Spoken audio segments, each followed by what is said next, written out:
Hello everybody, welcome back to the Softwares, and this is the lecture 10 of the ray optics.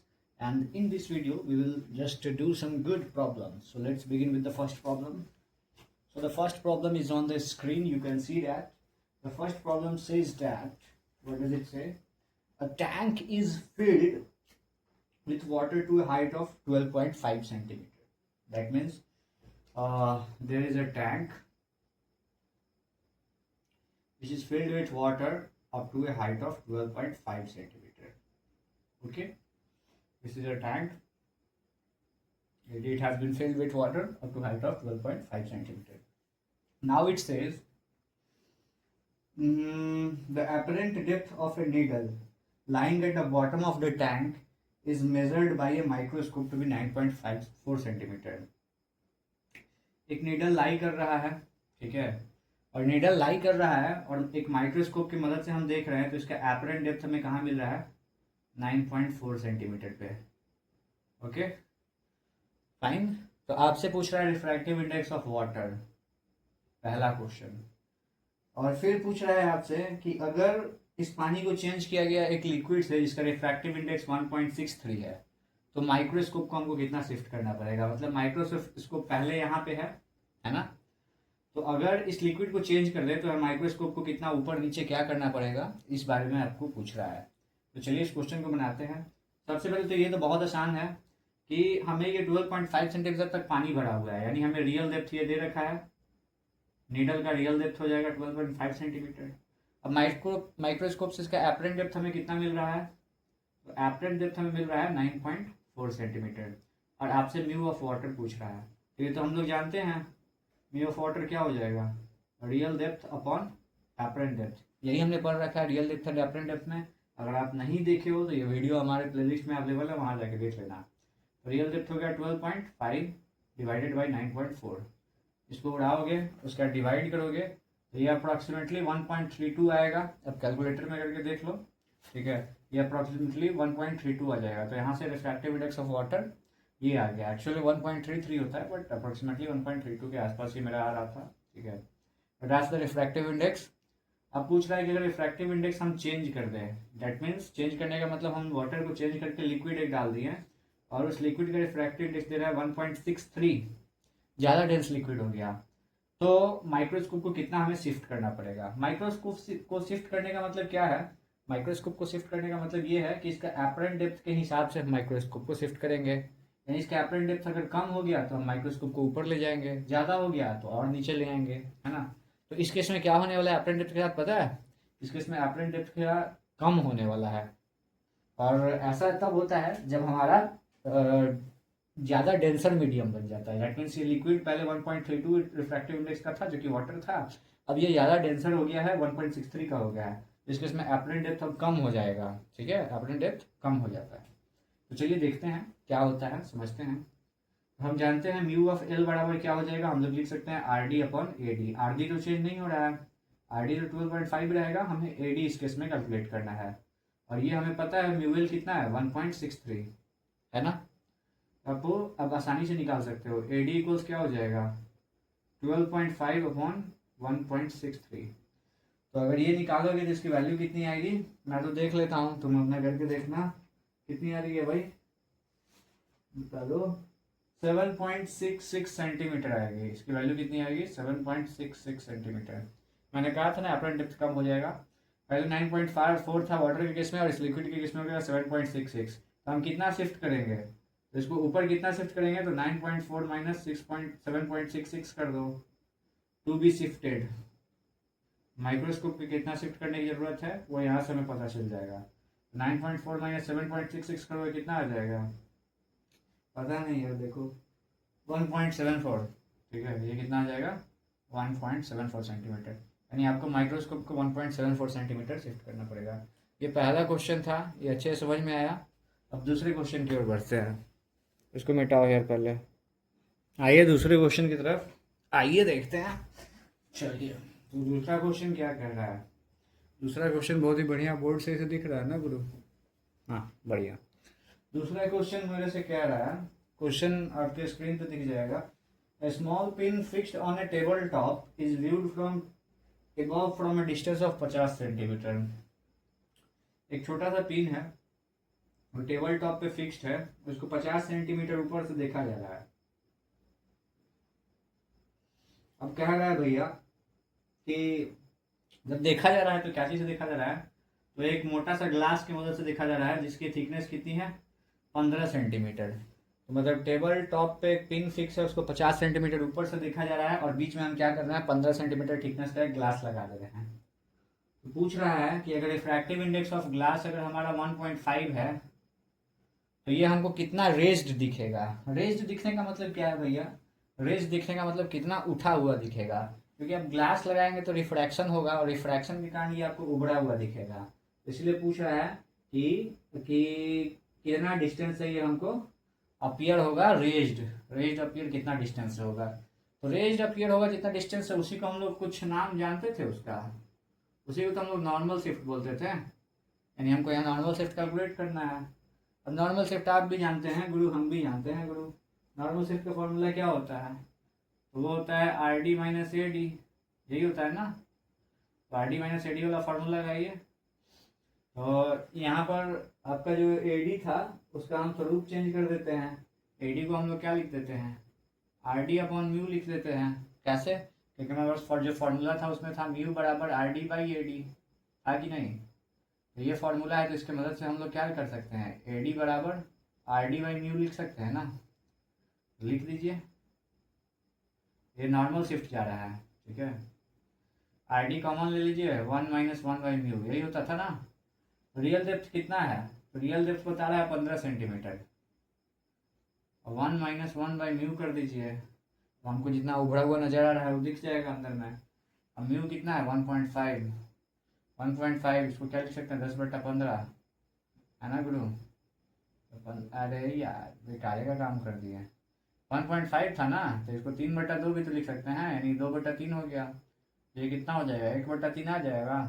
1/3 बोले तो 15 गुने 1/3 करोगे 5 centimetre आ जाएगा। यानी कितना रेज्ड हो गया, रेज्ड बाई 5 सेंटीमीटर इसका आंसर हो जाएगा। यानी 5 सेंटीमीटर आपको उठा हुआ दिखेगा, इसमें शिफ्ट 5 सेंटीमीटर का आ जा रहा है।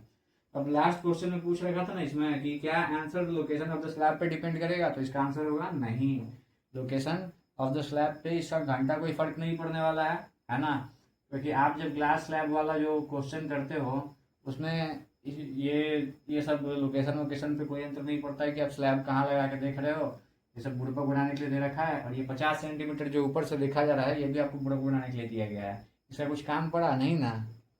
तो बस ऐसे ही नॉर्मली ये क्वेश्चन सॉल्व करना था। कभी कभी बहुत सारी चीज़ें ऐसी ऐसी होती हैं जो आपको बेवकूफ़ बनाने के लिए दी जाती हैं, उसका कुछ काम नहीं होता है।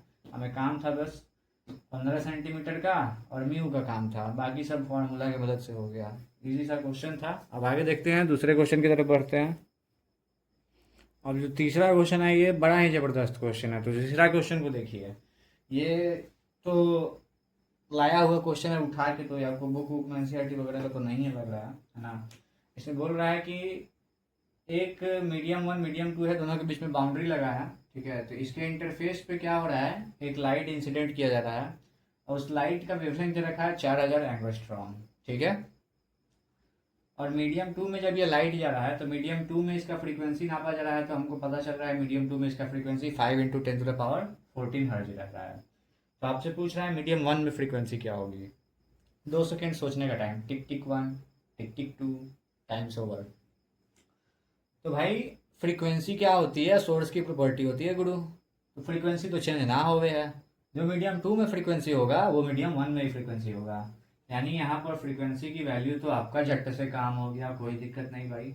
5 × 10⁻14 हर्ज, सेम एज इन मीडियम 2, कोई दिक्कत नहीं है इसमें। हमने पहले ही पढ़ रखा है, इस बात पर फोकस किया है ना, एम्फेसिस किया है। अब बोल रहा है मीडियम 1 में स्पीड ऑफ लाइट कितनी होगी। तो हमको पता है क्या होता है स्पीड हम लोग कैसे निकालते हैं, तो फ्रीक्वेंसी और वेवलेंथ का मल्टीप्लाई कर देते हैं। फ्रीक्वेंसी कितना है, 5 × 10⁻14 हर्ज, और वेवलेंथ कितना है, 4000 एंगस्ट्रॉम। 4000 एंगस्ट्रॉम का मतलब 10⁻−10 मीटर। अब देखो गुरु मल्टीप्लाई करो जरा, तो 4000 में 5 से मल्टीप्लाई हुआ 20,000, 20,000 बोले तो 2 × 10⁻4 है ना, स्वाहा। इधम गायत्री इधम नाम, यहाँ 10⁻14 और ये 10⁻−10, टोटल कितना हो गया गुरु? 14 4 18, 18 में से 10 गया 8, 2 गुने 10 का पावर 8 मीटर पर सेकंड आ गया V1। और V2 में क्या हो रहा है, इसमें बता रहा है कि मीडियम 2 में जाने पर लाइट का जो स्पीड है वो 25% बढ़ जा रहा है। ऐसा देखा गया कि मीडियम 2 में जब आपका लाइट जा रहा है तो उसकी स्पीड कितनी हो जा रही है? 25% बढ़ जा रही है। तो हमको V1 पता है ना गुरु, तो V1 में 25% ऑफ V1 कर दो तो वही तो काम है। तो V1 कितना है? 2 गुने 10 का पावर 8, इसमें 25% और जोड़ दो, यानी 25/100 गुने, अरे 1/4 करो ना यार, काई को मगजमारी करने का। 25/100 गुने 2 इंटू 10 का पावर 8, 1/4 बोले तो इसका करोगे तो क्या आ जाएगा? 0.5 आ जाएगा। यानी इसको तुम 5 गुने 10 का पावर 7 लिख सकते हो। नहीं, ये गड़बड़ लगेगा, ऐसा ही ठीक है, जोड़ने में आसानी होगा। तो कितना हो जाएगा? 2.5 इंटू 10⁸ मीटर पर सेकेंड आपका स्पीड हो गया मीडियम 2 में। ये भी निकल गया। लेकिन क्वेश्चन यही नहीं खत्म होता है, क्वेश्चन में आगे और भी चीज पूछी जा रही है। पहला, मीडियम 1 का रिफ्रैक्टिव इंडेक्स और मीडियम 2 का रिफ्रैक्टिव इंडेक्स हम निकालिए। मीडियम 1 का रिफ्रैक्टिव इंडेक्स क्या होता है? एब्सोल्यूट रिफ्रैक्टिव इंडेक्स का फॉर्मूला C/V। C कितना है? 3 गुने 10 का पावर 8, और V कितना है मीडियम में? V1, तो 2 गुने 10 का पावर 8, 3/2 आ जाएगा, यानी 1.5। देख के क्या लगता है, क्या होगा मीडियम 1? ग्लास होगा, और क्या गुरु?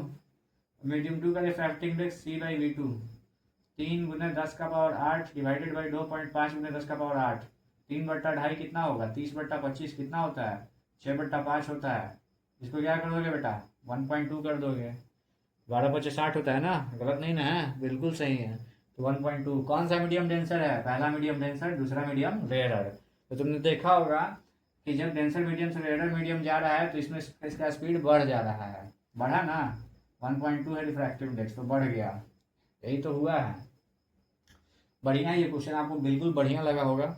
अभी और हमारे पास क्वेश्चन है, क्वेश्चन की कमी नहीं है, तो घबराइए नहीं, ये वीडियो थोड़ा लंबा जा सकता है। चलिए नेक्स्ट क्वेश्चन पे आते हैं। ये वाला क्वेश्चन बड़ा ही घातक है और बड़ा ही सुंदर है। एक क्यूब है, पता नहीं कौन सा क्यूब है, किसी मटेरियल का क्यूब है, टेसरैक्ट क्यूब। थैनोस इसके पीछे पड़ा हुआ था, लेकिन मैंने फिर थैनोस को मार कर छीन लिया इसे। तो ये एक क्यूब है, और इस क्यूब में होता क्या है कि बबल ट्रैप हो जाता है। ओ तेरे की, तो एक छोटा सा बबल ट्रैप है, पॉइंट साइज का बबल ट्रैप है। और इसको जब लेफ्ट साइड से देखा जाता है, लेफ्ट साइड यहाँ पर हम ये कह रहे हैं और राइट साइड ये कह रहे हैं, तो लेफ्ट साइड से जब इसको देखा जाता है तो लेफ्ट साइड से क्या होता है? एक मच्छर मर गया जी।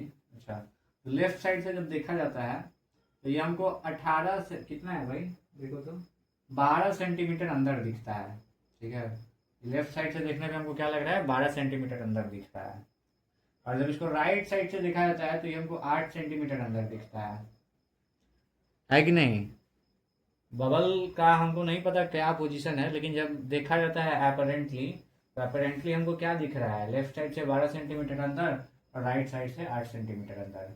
और इस क्यूब का जो डायमेंशन है वो दे रखा है 30 सेंटीमीटर, यानी इसका एज लेंथ कितना है? ए बराबर 30 सेंटीमीटर। ठीक है, तो अब तो ये बात क्लियर हो गया। अब आपको क्या बताना है इस क्वेश्चन में? इस क्वेश्चन में आपको बताना है कि इसका रियल डेप्थ क्या है। रियल डेप्थ का मतलब क्या है? इसका रियल पोजीशन क्या है। ठीक है, what is the real position of the bubble.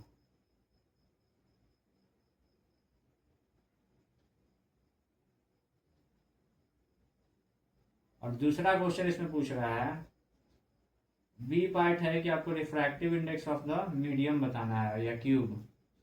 इस क्यूब का रिफ्रैक्टिव इंडेक्स बताना है। तो लग जाए काम पे? चलिए लगते हैं इस काम पे। तो अप्रोच बहुत ही सिंपल है कि नहीं? रियल डेप्थ और अपरेंट डेप्थ वाला केस चलेगा, है कि नहीं? देखिए, आपको रियली नहीं पता ये कितना अंदर है, तो आप इसको मान लीजिए कि 1 सेंटीमीटर अंदर है। इतना तो कर सकते हैं ना? तो लेफ्ट साइड से अगर 1 सेंटीमीटर अंदर है तो राइट साइड से कितना अंदर होगा? 30 माइनस 1 सेंटीमीटर, है कि नहीं? जब तो बच्चे वाला बात है, ये सब बताना पड़ेगा जी, नहीं बताना पड़ेगा। अब क्या बात है कि आपको रियल डेप्थ और अपरेंट डेप्थ वाला खेला पता है। लेफ्ट साइड से देखिएगा, फ्रॉम लेफ्ट, तो आपको पता है कि रिफ्रैक्टिव इंडेक्स बराबर होता है, यानी ये डेंसर मीडियम का रिफ्रैक्टिव इंडेक्स होना चाहिए, यानी म्यू ऑफ क्यूब हम कर देते हैं, म्यू सी। ठीक है, तो म्यू सी बराबर क्या हो जाएगा? तो रियल डेप्थ कितना है? रियल डेप्थ हमने एक्स माना है, अपरेंट डेप्थ कितना हो गया? 12 सेंटीमीटर लेफ्ट साइड से। और राइट साइड से देखिएगा तो क्या हो जाएगा, राइट साइड से म्यू सी बराबर हो जाएगा, हाँ क्या दिया था 8 सेंटीमीटर ना, 8 सेंटीमीटर एपरेंट डेप्थ था ना गुरु। यहाँ 30 माइनस एक्स हो जाएगा, ये रियल डेप्थ है, और एपरेंट डेप्थ कितना है 8 सेंटीमीटर। अब हम क्या करेंगे, दोनों मौसी का वैल्यू है तो मौसी मौसी बराबर हो गई। अब मौसी बराबर तो दोनों क्वांटिटी बराबर आपस में, that's why x by 12 equals 30 minus x divided by 8। Cross multiplication से आएगा 8x बराबर 12 गुने 3 36 360 माइनस 12x, 12x इधर जाएगा, ये 20x हो जाएगा, 20x बराबर 360, 20x Bihar state AIDS control society, x बराबर 360 बट्टा 20 कितना आ गया 18। ओ माय गॉड, यानी ये एक्चुअल में इसका रियल पोजीशन क्या है 18 सेंटीमीटर, और इधर साइड से देखोगे तो रियल पोजीशन क्या है 12 सेंटीमीटर, यानी एक्चुअली में ये कहीं यहाँ पर होगा 18 सेंटीमीटर और इधर से 12 सेंटीमीटर, तो इसका पोजीशन यही है। तो 18 centimetre as seen from left side, as seen from L side, ठीक है, एल साइड से देखेंगे तो 18 सेंटीमीटर। अब जो दूसरा क्वेश्चन है दूसरा पार्ट क्या है क्वेश्चन का कि आपको म्यू निकालना है, तो म्यू कर दो, एक्स का वैल्यू कितना है 18 और बट्टा 12 कर दो, यही था ना, कर दो कितना आ जाएगा, पता नहीं कितना आ रहा है यार, ऊपर आ रहा है 6 3 18, नीचे आ रहा है अरे 1.5, वाह ग्लास का क्यूब है बाक, ठीक है, तो 1.5 आएगा इसका रिफ्रैक्टिव इंडेक्स। ये क्वेश्चन भी खत्म। अब सोने का टाइम हो रहा है कैसे यार, कितना टाइम हो रहा है, पहले टाइम हो रहा है गुरु आपका 1:34 AM, 1:34 AM, it's 1:34 AM and I'm still recording this video. Do you want some more question? I guess you want. Let me check if I do have. इस वीडियो में बस इतना ही, मिलते हैं हम लोग अगले वीडियो में। अगर आपको वीडियो अच्छा लगा हो तो बताएं आपको क्या करना है, और दोस्तों तक इसको पहुंचाना है तो उसके लिए भी क्या करना है, और चैनल में कैसे अपना सपोर्ट एक्सटेंड कर रहे हैं उस बारे में भी आपको जानकारी है कि भाई सब्सक्राइब करना होता है, तो बताने की ज़रूरत है नहीं उतना, फिजिक्स पढ़ रहे हो कॉमन सेंस होगा नहीं, ठीक है। अगले वीडियो में मिलते हैं, कोशिश करेंगे अगला वीडियो में क्वेश्चन रखते हैं, क्योंकि कुछ क्वेश्चन हमारे फ़ोन में है और फ़ोन से क्वेश्चन निकालेंगे तो रिकॉर्ड किससे करेंगे, तो इसलिए नेक्स्ट वीडियो में हम लोग और क्वेश्चन देखेंगे। तब तक के लिए जय हिंद।